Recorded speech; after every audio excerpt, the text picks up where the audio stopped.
Thanks for hanging out with us. Yes, thank you. Today's DIY, it's an amazing storage bench that I have for so long. A friend gave it to us many years ago when he moved out of his place, but it was all black, it wasn't me. So I kind of did a reno, then I did a second one, and this is by far the third one. I know for a fact that you guys will love it too. It's easy, just a couple wood pieces will do the trick, some trimming, and that's it. Stay tuned.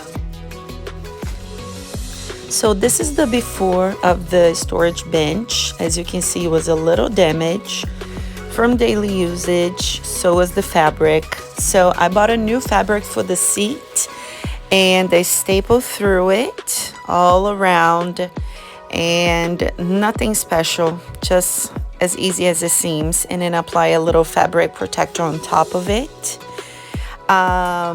And then for the bench part, I colored it all white. And to secure the trims onto the bench, I use small nails.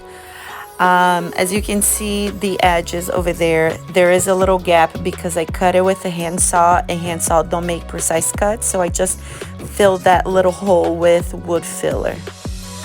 And after I filled the holes, I just colored everything white.